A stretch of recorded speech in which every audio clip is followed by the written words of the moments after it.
Hola compañeros, hoy decidí que iba a parar de hacer el documental Incendiados para dedicarme a investigar, a esclarecer y a revelar lo que ha ocurrido en Valencia. Durante los últimos meses he estado documentando todos los días la destrucción sistemática de frentes, tormentas y lluvias. No he parado, pero he querido centrarme en el documental, porque yo creo que la destrucción de lluvias ya está de sobra documentada en mi canal. Es algo con lo que llevamos conviviendo muchos años de tragedia, de sequía, de destrucción de cultivos, de ruina, con evidencias flagrantes, pero que ni presentándolas ante un juzgado conseguimos que sean escuchadas.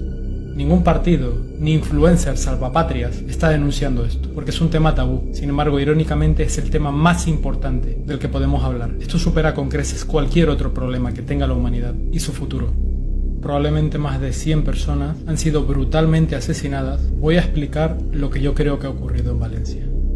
Estas imágenes las tomé aproximadamente unas 8 horas antes de la tragedia, y aquí se puede ver claramente cómo esta especie de extraña columna de tormentas se acumula más bien en el centro peninsular. De hecho, vemos como las tormentas parece que tienden a desplazarse hacia el norte, cosa que me pareció curiosa porque los vientos tendían a soplar en dirección oeste-suroeste, como se puede apreciar. No obstante, me llamó muchísimo la atención que a la altura de Cádiz se empezó a formar esta especie de vacío, una especie de giro con una apariencia no muy natural y que además presenta una línea recta que parece pivotar en torno a algo. Cuando lo acerco me doy cuenta de que efectivamente el epicentro parece estar en Morón de la Frontera, precisamente el lugar donde hay un radar militar, destinado supuestamente a la vigilancia en la defensa aérea. Entonces veo que efectivamente hay señales de que el radar está funcionando y vemos esas ondas, vemos esas líneas, esas interferencias que capta el satélite. Y si la seguimos, vemos que efectivamente el epicentro está en Morón de la Frontera, con lo cual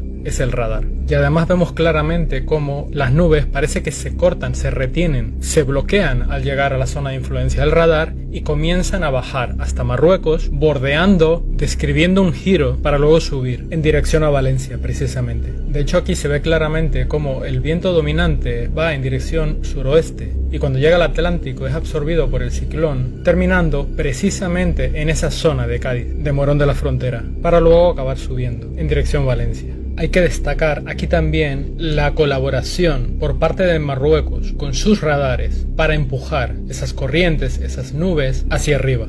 De hecho, no es ninguna coincidencia que días antes de la tragedia ya hubieran inquietudes por los supuestos experimentos de Marruecos con ingeniería climática. Obviamente, nosotros sabemos que esto lleva décadas haciéndose. No es ningún experimento. Y también sabemos que Marruecos solamente es una parte de los responsables. Sin embargo, esta otra imagen es muy esclarecedora porque vemos claramente la presencia de un radar por esas líneas, por esas ondas, que literalmente repele todo, provocando un giro. De manera que frente a las costas de Cádiz había un radar. Por lo tanto, además del radar de Morón de la Frontera, en las costas de Cádiz, por fuerza, había un radar que queda reflejado aquí. Y ese radar estaba afectando las nubes, empujándolas y provocando giros. Esto, durante toda la noche, seguramente, mientras todos dormíamos, fue lo que provocó que toda esa nubosidad se concentrara sobre Valencia. Lo más curioso es que, oh casualidad, el pasado viernes 25 de octubre, una avería inhabilitó los radares de Murcia y Alicante. De esto no habló nadie, y hasta hoy miércoles no he podido encontrar información sobre el estado de los radares. No obstante, me resulta bastante curioso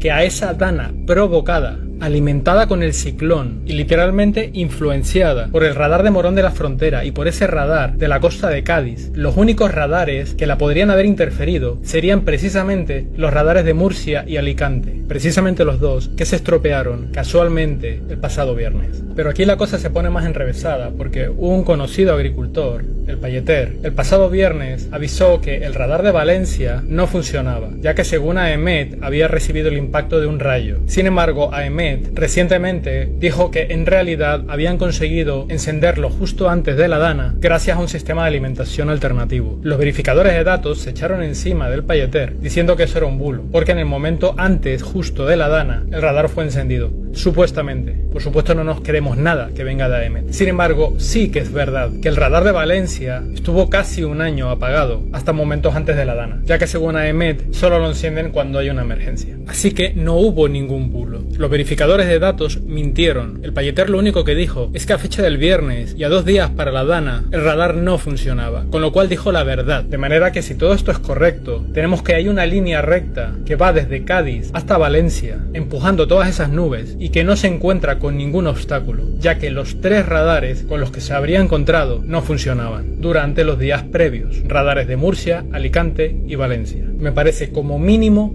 muy mosqueante, muy sospechoso, y más sabiendo cómo las juega EMET. Y también resulta bastante curioso que precisamente la Dana, según los medios oficiales, se recrudeció en Cádiz, más concretamente en el Golfo de Cádiz. Demasiadas coincidencias. Pero la cosa no termina aquí. España, desde hace unos años, se ha convertido en un triste referente de fiel seguidor de las ordenanzas de la Unión Europea con los proyectos de demolición de embalses y reservas de agua. El biólogo Fernando López Mirones está denunciando que esos embalses que han derribado recogían cada año las famosas gotas frías, que ya no existen, ahora son danas, evitando, mediante la contención del agua, que éstas dañaran a la población. Desde la creación de esos embalses se ha permitido la construcción de barrios y viviendas en lugares que hace tiempo estaban dominados por el agua. Al derribar esos muros de contención, al derribar esos embalses, ni siquiera hace falta que llueva copiosamente para ver inundaciones. Literalmente el agua ya no tiene ningún obstáculo, y esto va a ocurrir ahora todos los años, porque ya se han construido en lugares donde antes circulaba el agua, que quedaba controlada por esos embalses.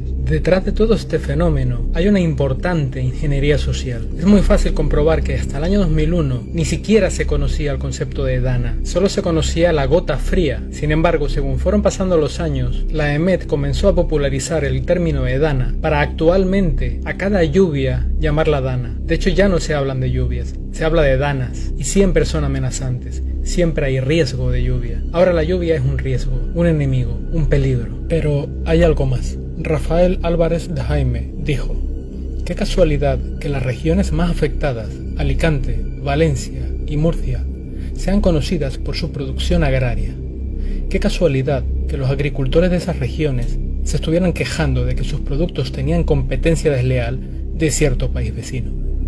Qué casualidad que esta Dana sea en época de cosecha. Qué casualidad que además en estas regiones haya planes de varias macrogranjas solares. Quienes habéis seguido mi trabajo durante estos años no tenéis muchas dudas ya. De hecho, todo lo que digo ya ha sido plasmado en una denuncia penal de 50 folios, pero ningún juez se ha atrevido a darle trámite. Lo que ha ocurrido hoy en Valencia es solo un aviso y además una gran declaración de intenciones. Les importa una mierda la vida humana. El negocio del cambio climático es el negocio más monstruoso que hay. Independientemente de que tanto a Marruecos como al gobierno de España les convenga la destrucción de toda la agricultura del país, más concretamente la de Murcia, Alicante y Valencia, en realidad la finalidad de este atentado terrorista es servir como bisagra de acción, reacción, solución. Es decir, para que el pueblo pida leyes, pida protección y al fin y al cabo caiga en la trampa. Tras la matanza de Valencia, todos los medios masivos al unísono no han parado de machacar con el cambio climático. Una retahíla permanente, insistente, machacona, para inculcar el miedo en la población. Esto es una evidencia más de un proceso de cambio climático. El cambio climático está provocando un cambio en la forma de llover. Es un efecto, diría yo, mediterráneo del proceso de cambio climático, ¿no? Y cae cada vez la lluvia con más intensidad y va acompañada de fenómenos, digamos, como pueden ser granizos importantes o tornados como los de ayer, que también generan, claro, pánico en la gente. Y de paso, para inculcar en la población el odio hacia el negacionista del cambio climático, que en realidad simplemente es un escéptico que exige pruebas y que además tiene pruebas en contra. Tiene que ver, lo siento, para los negacionistas con el cambio climático. Negar el cambio climático se cobra vidas humanas. El negacionismo no cabe y tampoco cabe el ser neutral ante aquellos que son negacionistas. Con lo cual tan solo la reacción de los medios y de los expertos ya los delata, ya se les ve la intención. En base a esto van a pretender justificarlo todo, justificar leyes. Tendremos que modificar también de las leyes, ¿no? Restricciones, pérdida de derechos. Habrá que repensar este sistema de alertas para impedir que la gente salga de su casa. Medidas draconianas, impuestos y todo el abanico de posibilidades que da el fraude climático. Nosotros sabemos lo que realmente está ocurriendo. Esto es una guerra de desgaste, porque las pruebas están ahí y ellos no pueden evitarlo, solo pueden jugar sucio. pero nosotros tenemos la razón. Organización terrorista Gobierno de España. Sindicato del Crimen del Congreso. Vosotros habéis matado a toda la